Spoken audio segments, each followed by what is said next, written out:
Anyways, she's gonna be fine, get off her ass for once.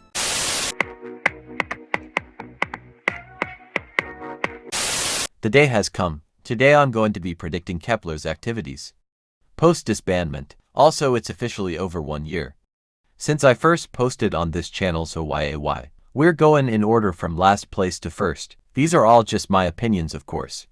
Feel free to share your own in the comments. Anyways, remember that I'm psychic, so take all of this as complete facts.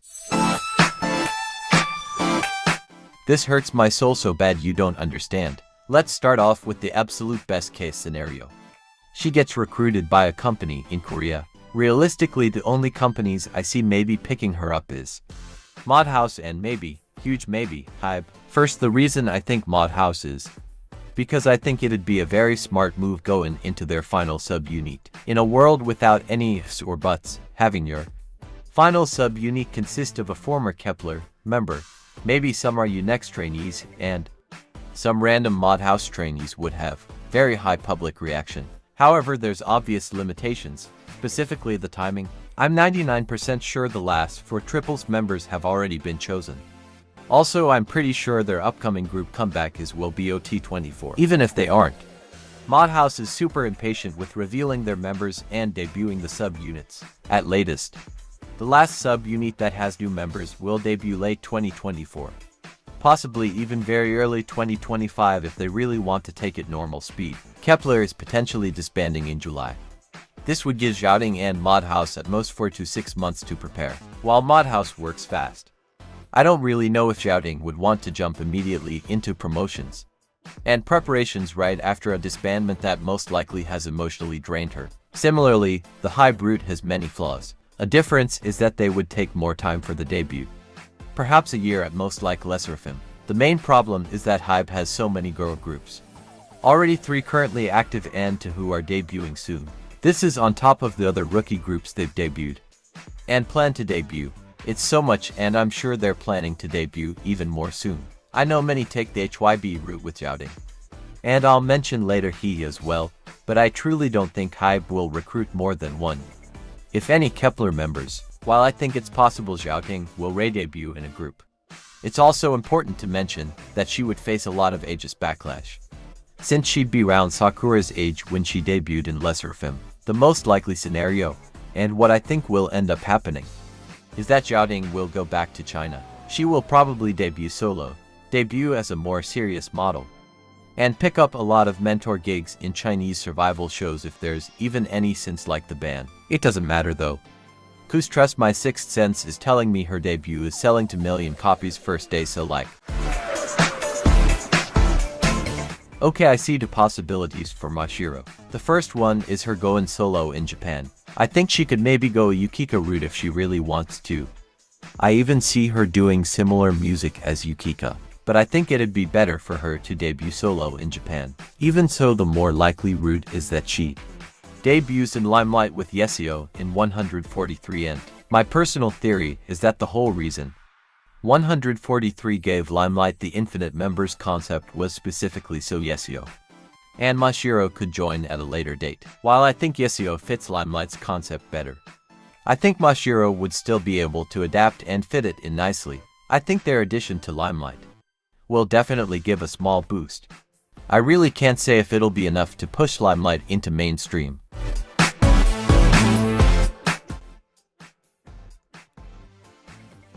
Alongside Xiaoting and Hiyyih, I think she's one of the most likely to be picked up by an agency for a new group. I know a lot of people think she'll join XG. I think that's extremely unlikely. First off, XG would be around 2.5 or 3 years old when she would join. 8 members is also a weird shift, and I also think her joining would almost instantly kill all her hype. I definitely don't see her going solo, which is why I think her joining a new K-pop group is the most likely and best route. I think she could redebut with Hiyyih. I think that'd be a smart marketing move, but I know this is unlikely. As for which companies may pick her up, I'm going to be honest, I have no idea. Maybe Modhouse. But this is unlikely for the same reason as Xiaoting. But I also just don't think she fits triples that well. She could go to HYBE. If HYBE intends to move away their current trend of simpler, more chill and fresh concepts, But again, I don't think IVE will be picking more than one Kepler girls. Sorry y'all, my crystal ball was really foggy for this one. So what do you guys think she'd be able to do after disbandment?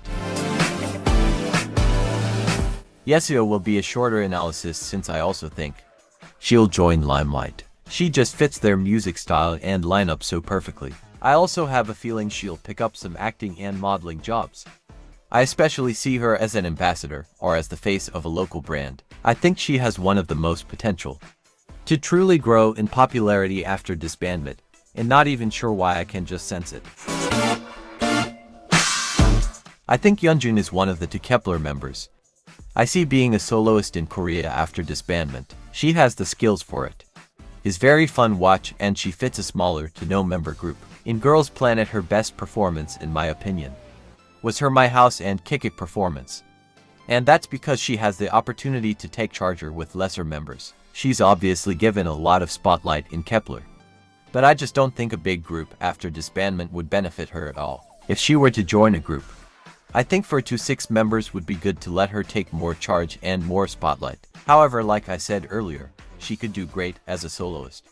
I definitely see her releasing Chungha style music, or maybe music like Flash or Glitch by Yoonbi. She's 100% being thrown into the jellyfish trenches, like she'll probably never see the light of day in the new Jellyfish girl group like Please Save Her. All jokes aside, I truly don't think her debuting in Jellyfish is a good idea, but I don't think they'll let her go. Correct me if I'm wrong. But Gunwook and Daeyeon are like the only thing Jellyfish has going for them. In the current generations, they will capitalize on that.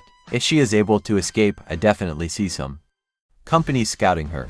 I see her fitting in with IVE decently well. But like I've already said a billion times, IVE most likely won't be picking up more than one Kepler member if at all. And that one is most likely Hiyyih for business and marketing reasons. Whatever group she's joining, I think she's definitely getting the center position. She's always been pushed in that section, even now at times, and she's great at it too. I for sure think Yujin will release music. Maybe a mini album or two, but I don't think that'll be her main gig. I think she'll turn to acting or variety shows as her main job. This hurts because Yujin is just such an amazing performer. And it looks like she adores performing. I don't think she'll join a new group.